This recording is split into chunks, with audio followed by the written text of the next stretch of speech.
তারা অধীনস্থে জীবন কাটাবে, পুরুষের অধীনস্থে জীবন কাটাবে। তারা কোনোদিন নেতৃত্বের গদিতে বসবে না, নারী কোনোদিন নেতৃত্ব গদিতে বসবে না। যে দেশের নারী নেত্রী হবে, যে ফ্যামিলির নারী নেত্রী হবে, যে ফ্যামিলিটা নারীর অধীনস্থে চলবে, এখানে কোনোদিন শান্তি বিরাজ হতে পারে না, অশান্তি আর অশান্তি চলবে। আল্লাহ তাবারাক ওয়া তাআলা নারী নেতৃত্বকে মেনে নেয়নি, নারীর নেতৃত্বটাকেও আল্লাহ গ্রহণ করেনি। আল্লাহ তাবারাক ওয়া তাআলার রাসূল নারী নেতৃত্বের উপরে লানত দিয়েছেন। তাহলে একটা নারীর কয়টা নেতা হবে? একটা নারীর নেতা হবে 4টা পুরুষ। প্রথম হবে তার বাপ, তারপরে হবে তার ভাই, তারপরে হবে তার স্বামী, তারপরে হবে তার ছেলে।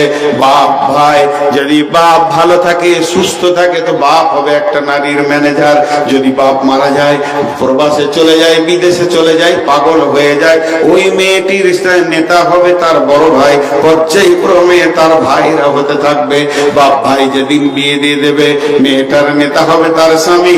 যেদিন স্বামী মারা যাবে, যদিও মায়ের পায়ের তলে জান্নাত, তারপরও শুনেলেন মা ওই ছেলের বিনা হুকুমে আপনার কিনা বাড়ির চৌকাটার বাইরে যেতে পারে না, কারণ ছেলেই হয়ে যাবে তার ম্যানেজার। এরপরে যদি কোনো মেয়ে জাহান্নামে যায়, আল্লাহ যদি মেয়েকে জাহান্নামে ফেলে, মুফাসসিররা বলছেন তার গলাতে 4 মেয়েকে বেঁধে দেওয়া হবে। একটা হলো তার বেটি, 2টা হলো বোন, 3 নম্বর স্ত্রী, 4 নম্বর মা। 4খানা মেয়েকে গলায় নিয়েছে জাহান্নামে যাবে। এমন হবে কোন মেয়ে জাহান্নামে যাবে আর তার গলাতে 4টা পুরুষকে বেঁধে দেওয়া হবে, বাপ ভাই স্বামী সন্তান।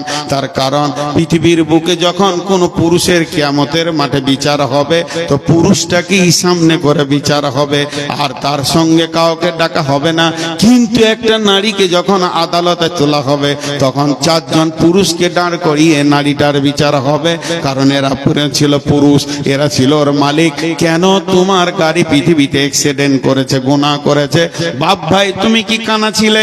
জালসার দিনে তোমার যুবতী বোনটা, বেটিটা, তোমার ইয়ং বউটা রাস্তায় কি চরিতার্থ করেছে, রাত্রিতে তুমি কেন খবর রাখনি? এ ব্যাপারে কিয়ামতের মাঠে প্রশ্ন হবে। অর্থাৎ যার গাড়ি অ্যাক্সিডেন্ট করে, গাড়ির মালিক ছাড়া যেমন গাড়ি কিনে বিচার হয় না, যে মেয়েটি গুনাহ করবে ওর পুরুষকে ছাড়া, ওর মালিক ছাড়া কিয়ামতের মাঠে বিচার হবে না। এরপরে চলেন আল্লাহ তাবারাক ওয়া তাআলা বলছেন, হে পুরুষ তোমাদেরকে নেতা বানালাম। তোমরা ভাববে হয়তো না আমরা অনেক দামি হয়ে গেছি, তাছাড়া কি আমরা নেতা হয়? জি না। তুমি কি ছেলের মা বানিয়েছো এর জন্য নিজেকে পুরুষ মনে করছো না? তুপুর যদি ছেলের মা বানানোটাই সব থেকে পুরুষত্বের প্রতীক চিহ্ন হয়, তুমি সারা বছর মেহনত করলে একটা ছেলের মা বানাবে।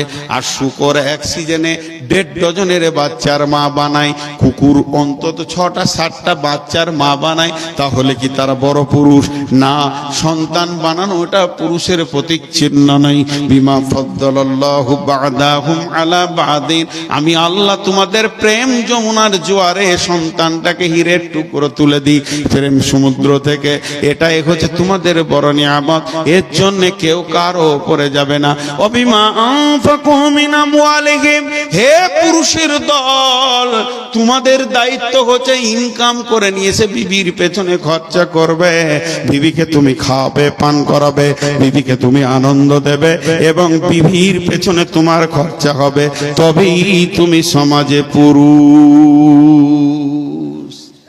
জি ভাই,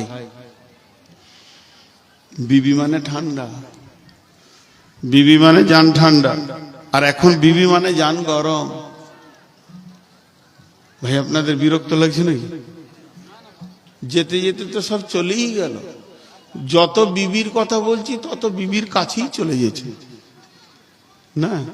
দেখছে টাটকা গরম বায়ন শুনছি, এখনই বিবিকে দেখা করি, এ ঘর চলেই গেল। একটু সবর করেন। জি আল্লাহ বলছেন তো একজন ওর সেই ফ্যান, সিলিং ফ্যান দেখেছেন? সিলিং ফ্যান এরকম ঘুরবে, উপর থেকে হাওয়া নিচে নামাবে, হ্যাঁ, আর জানটা ঠান্ডা হবে। তো একজনের ফ্যানের ক্যাপাসিটার যেটা থাকে, ওই ফ্যানের মোটরের কাছেই থাকে ব্যাটারির মতো, কি বলে ক্যাপাসিটার বলে, কেউ কন্ট্রোলার বলে। তো ওই ক্যাপাসিটারটা খারাপ হয়ে গেছে, পুরাতন, যেটাকে ফেলে দিয়ে একটা নতুন লাগিয়েছে। নেগেটিভটা পজিটিভ, পজিটিভটা নেগেটিভে করে দিয়েছে। ফ্যানটা সোজা ঘুরবে না উল্টা ঘুরবে? উল্টা ঘুরবে। তো উল্টা ঘুরলে ওপরের হাওয়া নিচে আসবে না, নিচের হাওয়া পড়ে যাবে। নিচের হাওয়া উপরে যাবে, তাহলে লুঙ্গি ধরতে হবে, নাহলে আবার মুশকিল হয়ে যাবে। ঘটনা এরকম ঘটে যাবে। তো দেন দেন, যার যেমন আছে দেন। এখন দুটি তার লাগাচ্ছি। নবীজি বলছেন, তুমি মহারানা দিয়ে বিবিকে আনো, নেগেটিভ। তুমি মহারানা দিয়ে বিবিকে আনো, বিবির কাছে টাকা নেবে না। আল্লাহ বলছেন, সারা জীবন তার পেছনে খরচা করো, তার টাকার দিকে তাকাবে না। কিন্তু এখন নেগেটিভ পজিটিভ, পজিটিভ নেগেটিভ করে দিয়েছি আমরা। বউ লিব, টাকা লিব। আল্লাহ বলছে, নিয়ে যা ঘর, ফ্যান উল্টা দিকে ঘুরবে, ক্যাপাসিটার উল্টা দিকে লাগিয়ে দিয়েছে, নেগেটিভ পজিটিভ, পজিটিভ নেগেটিভ। এবার ফ্যানটা যেই চালিয়ে দিয়েছে, লুঙ্গি ধর, নাহলে বেজ্জুতি হয়ে যাবি। বউটাকে নিয়ে এসেছে তার বাপের বাড়ির টাকা নিয়ে, এমন ঘরের ভিতরে অশান্তি শুরু হয়ে গেছে।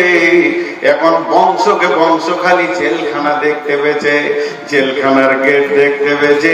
নচে তোমার কোনো উপায় নাই, মান সম্মান থাকবে না, চলে যাবে, ধুয়ে যাবে, শেষ হয়ে যাবে। অতএব সমস্ত শান্তি আল্লাহ এবং রসুলের তরিকাতে ভরা।